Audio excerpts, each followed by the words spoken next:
En los años 80, los países centrales impusieron sus duras recetas neoliberales en América Latina. Pero hacia finales de siglo, esas medidas comenzaron a mostrar sus fisuras. Las economías de los países emergentes se desmoronaron y quebraron. Las industrias nacionales generaron desocupación y marginalidad. En ese contexto de crisis volvió a sonar con fuerza el nombre de un economista olvidado hacía tiempo: John Maynard Keynes, para muchos el economista más importante del siglo XX.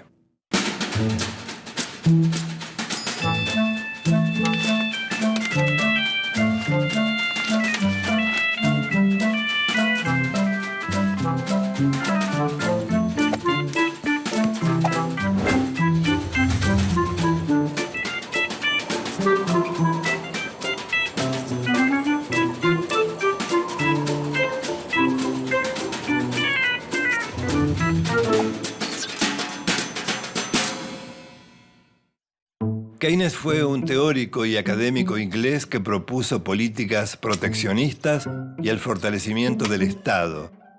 Sus teorías dominaron la economía entre los años 1930 y 1970. Keynes sostiene que el mercado no se regula por sí mismo, sino que necesita la intervención del Estado. Propone políticas de fomento del trabajo, redistribución de ingresos, subsidios y seguros de desempleo. Esa imagen de Estado presente se traduce luego en el concepto Estado de bienestar, también llamado Estado benefactor. Provee y garantiza los derechos de salario, salud y educación a la totalidad de los habitantes de un país. Sus postulados, que tuvieron éxito en las primeras crisis del capitalismo, se mostraron también vigentes y reaparecieron con fuerza tras la crisis del neoliberalismo. John Maynard Keynes nació en la ciudad de Cambridge, Inglaterra, en una familia acomodada de alto nivel cultural. Pasó por las mejores escuelas británicas, donde estudió matemática, estadística y economía. Transcurrió gran parte de su vida entre las aulas universitarias y puestos públicos. Fue un brillante teórico con un gran sentido práctico y le tocó atravesar las grandes crisis del capitalismo de la primera mitad del siglo XX. Keynes propuso soluciones concretas a los conflictos económicos de un capitalismo de posguerra que estaba sumido en la depresión económica y la desocupación generalizada. Las teorías económicas de Keynes surgieron de la experiencia práctica de tres momentos claves del siglo XX. Tanto la Primera como la Segunda Guerra Mundial generaron enormes deudas a los países vencidos.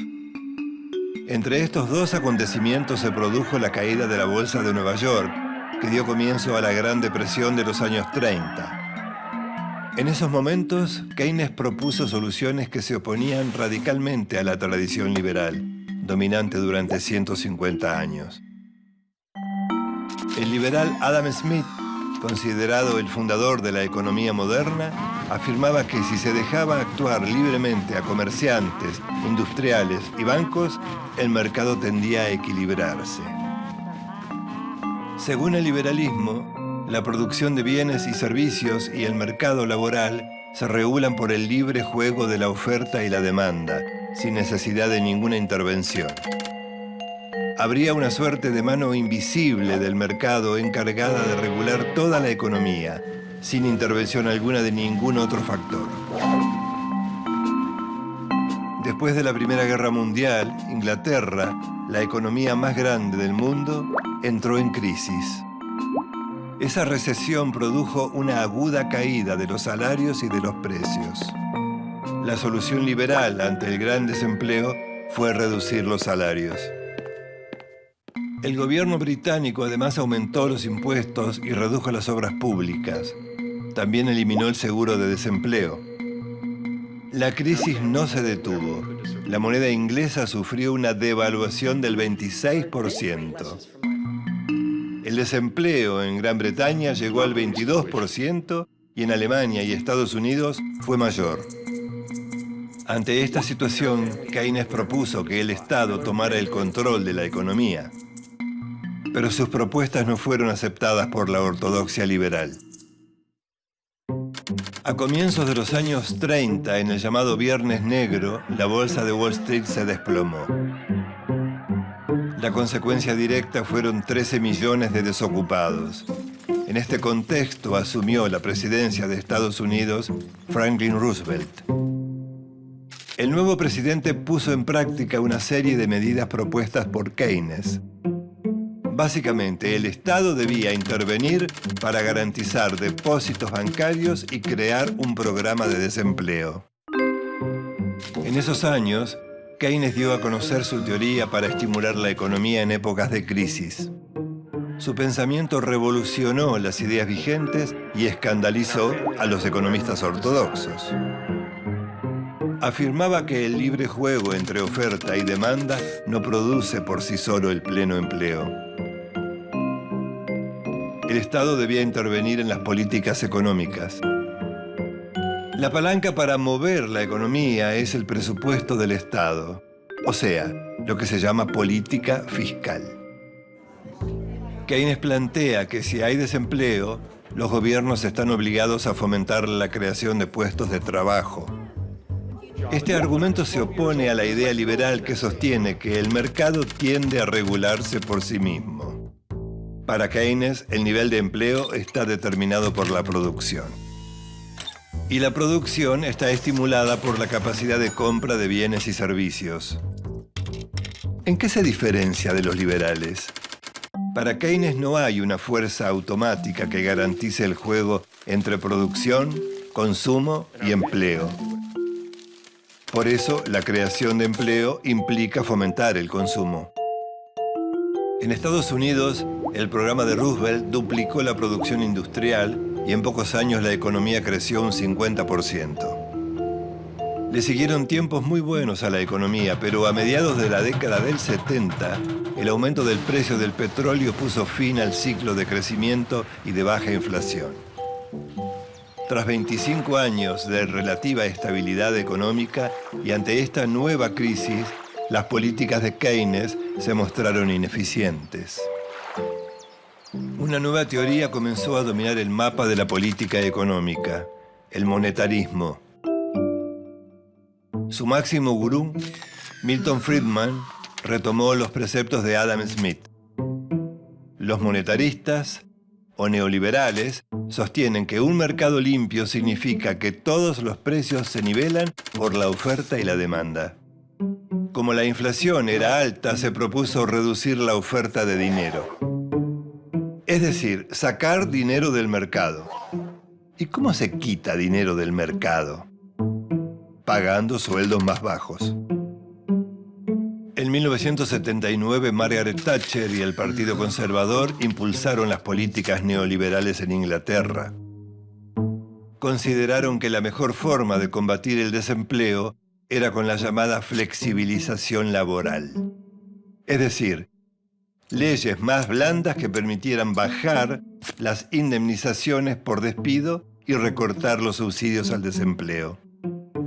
Friedman afirmaba que un poco de desempleo es beneficioso para la producción y la inversión. Así, las recetas neoliberales se extendieron por gran parte del mundo occidental, con una premisa fundamental: achicar al máximo el Estado. Esto implicó suprimir los gastos que consideraban superfluos, como asistencia social, seguros de desempleo y subsidios. Con estas recetas, la producción de manufacturas de Inglaterra bajó un 10% y creció el desempleo. Las crisis neoliberales empezaron en 1987, con el llamado Lunes Negro en Hong Kong, y siguieron con el efecto tequila en México en 1994. Después del derrumbe de las hipotecas en Estados Unidos en 2008, la crisis se instaló en España, Portugal y Grecia. En la Argentina, el fin de la convertibilidad generó la crisis de 2001, consecuencia directa del neoliberalismo dominante en los 90. En ese momento, la Argentina, seguida por otros gobiernos populares de la región, volvió a Keynes. La idea principal fue reforzar la presencia del Estado para proteger a los sectores más vulnerables. Entre otras medidas, la asignación universal por hijo, la actualización automática de las jubilaciones, la incorporación de trabajadores informales al sistema previsional y las negociaciones salariales lograron una rápida recuperación económica y una reconstrucción del tejido social deteriorado por la economía liberal. Esas políticas permitieron sostener y garantizar la demanda y salir de la depresión. A más de medio siglo de su muerte, en 1946, Keynes sigue siendo reconocido como el teórico del estado de bienestar. Cada vez que el capitalismo muestra sus fisuras, el nombre de Keynes reaparece como la alternativa aliviadora. Gracias a su prédica, el capitalismo pudo mostrar su lado humano y la ciencia económica resolver los problemas del hombre de la calle.